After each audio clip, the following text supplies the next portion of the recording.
moyen, j'y vais. Donc là, c'est parti. Ça fait que ça, je vais pouvoir vous mettre ça en ligne après. Donc, je vous rappelle donc la ligne du temps ici qui nous montre les 4 grandes périodes de l'histoire occidentale. On a vu ça la semaine dernière. Donc, l'Antiquité qui suit la préhistoire, le Moyen Âge qui suit l'Antiquité, les temps modernes qui suivent le Moyen Âge et l'époque contemporaine. Vous avez des dates ici qui marquent les séquences. Notre premier module se situe donc dans l'Antiquité. On a vu la semaine dernière qu'il y a plusieurs civilisations dans l'Antiquité, l'Égypte, la Mésopotamie, la Grèce antique et la Rome antique. Je vous avais dit, j'ai choisi de me concentrer et d'amorcer le cours sur la question de la Rome antique, donc qui arrive à la fin de l'Antiquité, surtout l'époque impériale, qui est la dernière période du monde romain. Ça commence à la toute fin du 1er siècle avant Jésus-Christ. Donc, si 0 est ici, qui est la date de naissance de Jésus, le monde romain commencerait ici, c'est-à-dire l'Empire romain commencerait ici et se poursuit jusqu'à la fin de l'Antiquité pour nous amener ensuite vers le Moyen Âge. Donc, les maisons que vous allez étudier aujourd'hui, les demeures, correspondent au mode d'habitation qu'on a à la fin de l'Antiquité chez les Romains. C'est sûr qu'on aurait pu étudier les autres maisons, mais j'ai choisi les Romains parce que la réalité de la maison va s'inspirer en partie de celle des Romains. Vous allez voir, les Romains ils ont toutes sortes de modes d'habitation selon leur classe sociale. C'est comme ça que j'ai organisé le module.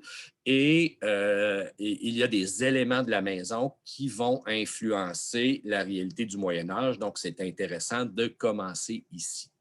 Donc, ça va être la structure chronologique. Le module 2 va porter sur le Moyen Âge, le module 3 sur les temps modernes, incluant une partie sur la maison québécoise, parce qu'on sait que les colonies, elles, se sont amorcées à partir des temps modernes.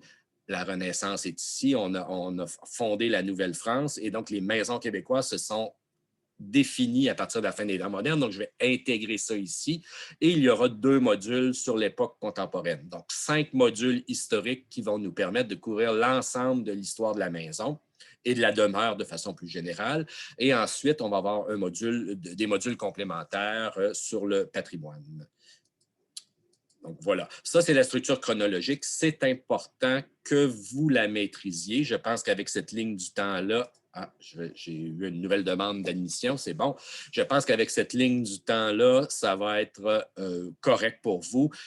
Ça va faire partie de votre bagage culturel pour votre vie. Donc, maîtrisez ça et voilà pour cette partie-là. Donc, ceci, j'arrête de partager. Bonjour Samy, j'explique un peu la structure de base de tout ça et je vais rendre disponible le module immédiatement. Donc là, je vais aller dans Léa, je l'ai téléchargé, le module 1, je vais le rendre disponible et je vais vous suggérer de le télécharger. Module 1, alors il est ici. Là, vous ne voyez pas parce que je suis en train de faire ça et je vous le rends disponible. Donc, transmettre. Normalement, je reviens à ma réunion Zoom. Normalement, là, si vous allez sur Léa, dans la section Travaux et énoncés, vous devriez avoir le module 1 disponible. Confirmez-moi que vous voyez tous et toutes cela. Je vais l'ouvrir.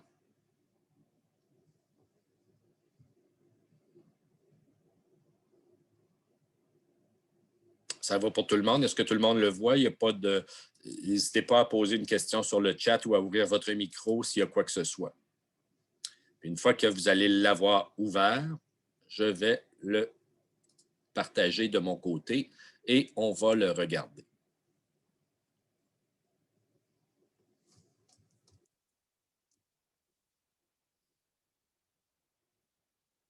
Envoyez-moi un pouce si vous... Excuse-moi, c'est Nancy. Nancy. Oui, bonjour.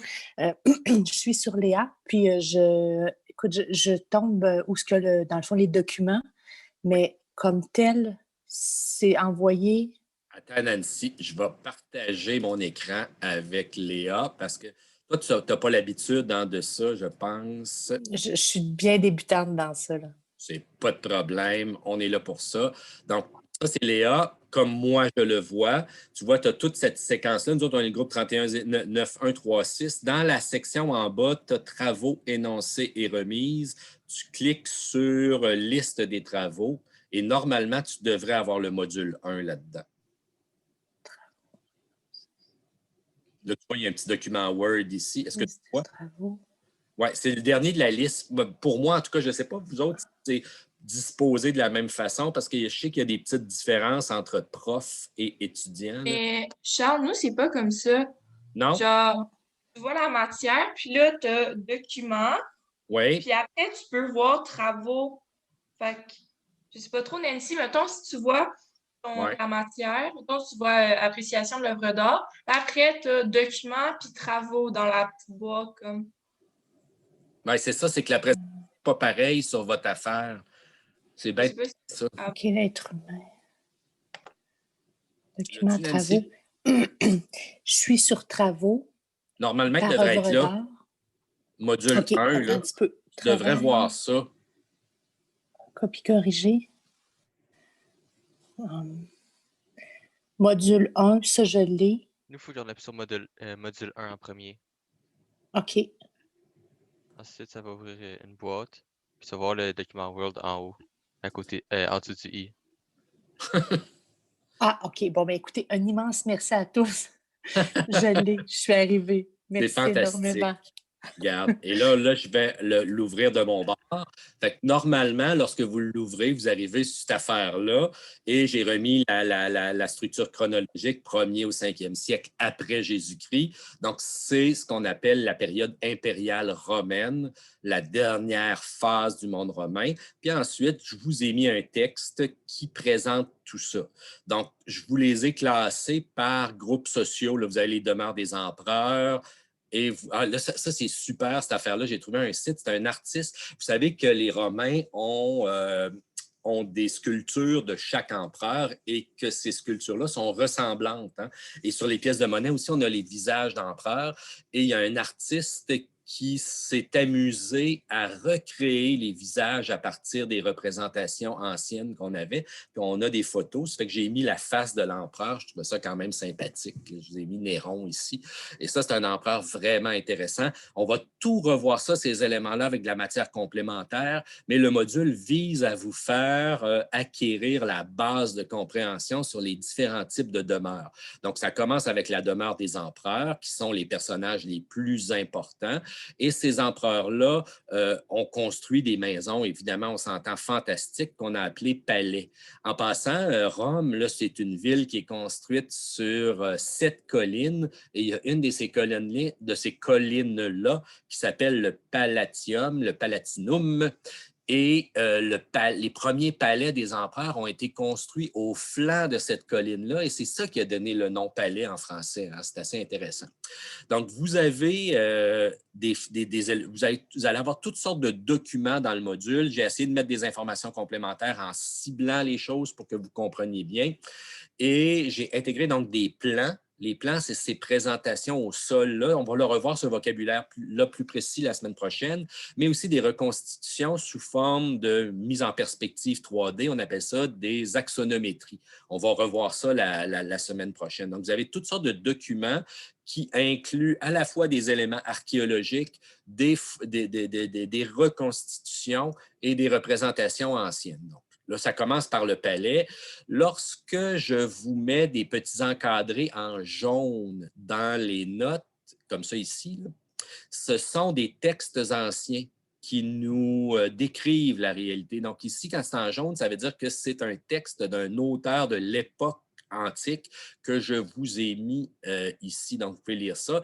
C'est tiré de Suétone, Vie de Néron. Donc, on a une description textuelle du palais. Puis quand c'est en bleu, c'est des écrits d'historiens. Donc, tout ce qui est en blanc, c'est moi qui l'ai écrit. Ce qui est en bleu, c'est des écrits d'historiens. Et ici, on nous présente les dernières fouilles archéologiques qui nous ont permis de découvrir des choses nouvelles sur Néron. On va voir beaucoup d'éléments visuels là-dedans. J'ai intégré aussi une section sur ce qu'on appelle les ordres antiques. C'est que toute l'architecture gréco-romaine est organisée avec un vocabulaire bien précis qui s'organise en 3 ordres principaux. C'est des systèmes décoratifs qu'on retrouve. Il y en a 3. Il y a l'ordre dorique, je vous ai donné les caractéristiques, l'ordre ionique et l'ordre corinthien. C'est la base de toute l'architecture gréco-romaine. Tout est conçu autour de ça. Il faut apprendre à les reconnaître. Pourquoi? Vous allez voir, ça va devenir bien clair dans la session. Au Moyen Âge, quand on va arriver au Moyen Âge, on va perdre la connaissance de ces formes-là. Mais quand on va arriver à la Renaissance, dans les temps modernes, on va se réinspirer. D'ailleurs, c'est de là que vient le nom Renaissance. Donc, dans le module 3, on va revoir les ordres architecturaux. Donc, c'est important de les connaître à cette période-là. Donc, les empereurs se sont fait construire des palais dans la ville, mais aussi à la campagne. Donc, je vous ai mis un autre exemple. Et cette fois-ci, c'est un empereur qui s'appelle Hadrien qui a construit une demeure somptueuse à peu près une 30aine de kilomètres de Rome, au nord de Rome, tout à fait fantastique. Donc, ça, c'est le premier groupe social. Vous allez voir que les riches romains se font construire d'autres types de maisons à la fois dans la ville et à la campagne. Donc, à la ville, c'est la domus. Vous avez toute la description d'abord des plans, des vestiges archéologiques, des maquettes, tous les éléments qui vous permettent de connaître et de maîtriser le vocabulaire de cette maison-là.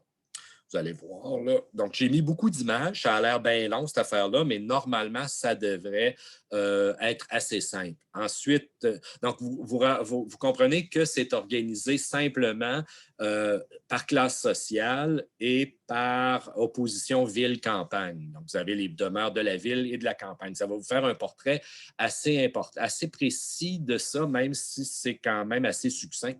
Donc, vous avez les demeures des riches romains en ville, et ensuite les demeures des riches romains à la campagne. Ça a l'air de ça, encore les mêmes choses. On va tout revoir ça avec des informations complémentaires la semaine prochaine. Je vous ai mis une section parce qu'évidemment, on est dans un cours d'appréciation de l'œuvre d'art. Ces maisons-là étaient décorées de peintures murales fantastiques. Je vous en ai mis des exemples. J'explique ça. Et ensuite, ça se termine avec les maisons des classes plus ordinaires. Et ça donne ceci. Les questions viennent par la suite. Donc, vous répondez directement ici. Vous pouvez écrire là-dedans. C'est un document Word. Donc, il y a une 12aine de questions. Je vous demande de tracer la ligne du temps. C'est assez facile. Vous avez juste à faire un surlignage là-dessus, là. Puis, vous pouvez choisir le surligneur pour m'indiquer si ça correspond à quelle période. Ensuite, vous mettez, ça, c'est les premières questions sont plus larges. Vous indiquez les types de maisons selon la réalité urbaine, la réalité rurale. Vous me montrez que vous avez bien réussi à identifier les différents types de colonnes. Ensuite, il y a des questions sur les palais. Vous voyez, c'est assez simple, hein? Ça va aller assez vite. Sur les maisons des riches romains, j'ai mis des photos avec des descriptions. Quand il y a des lignes, là, vous pouvez les enlever pour rédiger vos choses. Là, il n'y a pas de problème. Et ça se termine par les différents types d'habitations. 11 questions. Donc, je vous dis, la lecture du module, la réponse aux questions en 2 heures, moi, je pense que vous avez fait ça. À partir de là, vous allez avoir la base de la matière pour bien comprendre le cours de la semaine prochaine où on va rajouter de l'information supplémentaire et vous aurez des questions complémentaires là-dessus. Est-ce qu'il y a des questions? Est-ce que ça vous semble correct et logique? Là, ce qu'on va faire, c'est que moi, je vais rester disponible en ligne. Je vais peut-être aller faire pipi de temps en temps. Et si vous avez des questions, vous les posez directement de compréhension des modules, comme si on travaillait en fait sur du temps en classe sur cette réalité-là. Ça va être moins lourd que si on faisait de la matière théorique où vous avez des notes à prendre. Donc là, l'idée, c'est que vous allez, à partir de la réalisation du module, acquérir la compréhension de base de la réalité des demeures romaines. Et la semaine prochaine, on étoffe le tout avec beaucoup de documents multimédia et des informations complémentaires. Vous allez recevoir des questions et la semaine suivante, vous remettez l'ensemble de tout ça. Donc, vous avez du temps en classe aujourd'hui. On va reparler de la formule. Si vous considérez qu'on peut la modifier ou l'améliorer, on en parlera la semaine prochaine lorsqu'on sera tous ensemble en classe. Ça va être plus facile. En attendant, est-ce que tout le monde est prêt à commencer son affaire? Parfait. Ce qui fait que là, je ne vous demande pas d'avoir votre caméra ouverte. Vous pouvez la fermer, vous travaillez. Moi, je reste en ligne. Si vous avez des questions, là, je vais arrêter l'enregistrement.